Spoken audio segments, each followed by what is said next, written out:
Welcome back into Wake Up America. I'm Rob Finnerty. President Biden making his first ever trip to the southern border yesterday, touring a cleaned up version of El Paso, Texas, much different from the El Paso that we've been reporting on for the last 2 years. For more on the trip and what this means for the border crisis moving forward, let's welcome in Texas Congresswoman Monica de la Cruz, who just became the first Republican to win in the Texas 15th congressional district since that district was created back in 1903. Congresswoman, great to have you on. Good morning. Good morning.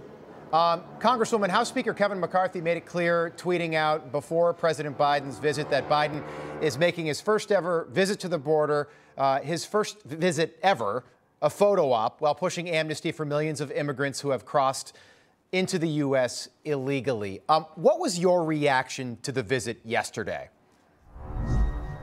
Well, look, myself and the entire Texas delegation has been urging the president to come to Texas to see the border for himself. In fact, 2 weeks ago, my colleagues and I actually wrote a letter and said, you must come down here and see what is happening on our border. It has been 2 years. So I am thankful that he did actually come to El Paso to see for himself. But sadly, it's a cleaned up version of what is actually happening. Right. He's not talking to the people that he should, which are the Border Patrol agents, the people who are really being affected, the small business owners, the single moms and families. What is happening on our Texas border is a complete catastrophe. Yeah, Congresswoman, I know that you ran successfully campaigning on building the rest of the wall along the southern border. Sounds like a wall's being built behind you there on Capitol Hill this morning.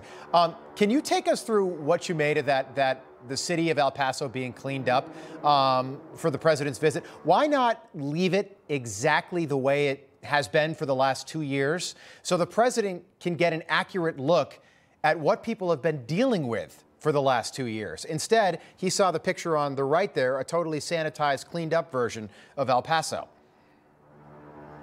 Well, that's exactly what we've seen from the Biden administration over and over again, is what they show and what is really happening are two different things. This happened in the Rio Grande Valley, my community, where they cleaned up migrants, cleaned up the children, shipped everybody out so that when the president saw pictures or the media saw pictures, it wasn't the true reality of what is happening.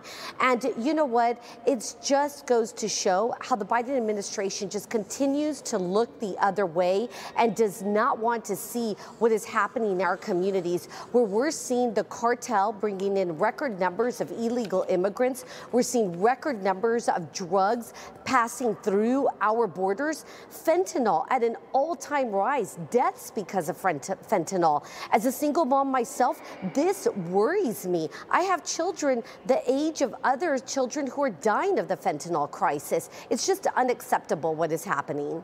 Yeah, and you now represent part of the border in Congress. How much of this visit, Congresswoman, do you think was about 2024, Joe Biden being able to check a box and say, hey, now I've been to the southern border, I'm running again for president in 2 years?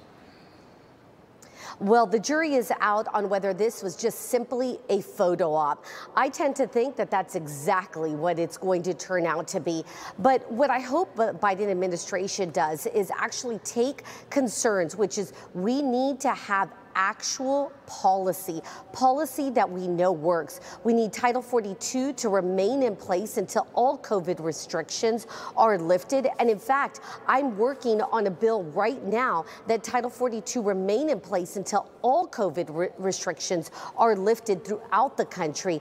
We also need to give Border Patrol the resources that they need.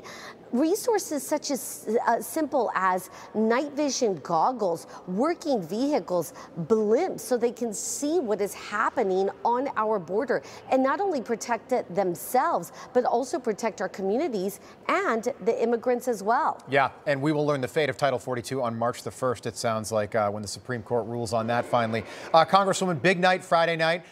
You couldn't be sworn in until Kevin McCarthy was sworn in as Speaker of the House. You were Congresswoman-elect until about 2 a.m. on Friday night. Take us through what that meant, and then it's down to business today. That rules package will be voted on this morning. Hardliners, the group of 20, wanted this. Many moderates were not for everything in the new rules package. Do you support the new package today?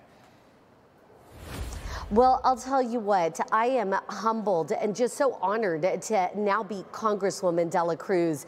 And it was a long week. And of course, you know, there was debate, but we live in a great country. And my grandparents being immigrants and the granddaughter of immigrants, I welcome the debate because this is not a dictatorship and we should be able to openly discuss.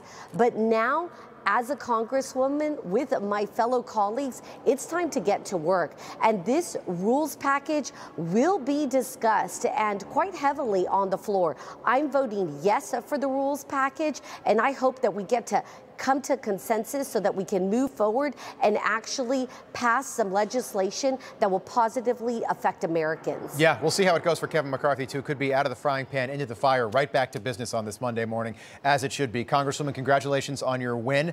Come back and see us soon. We appreciate it. Thank you. All right.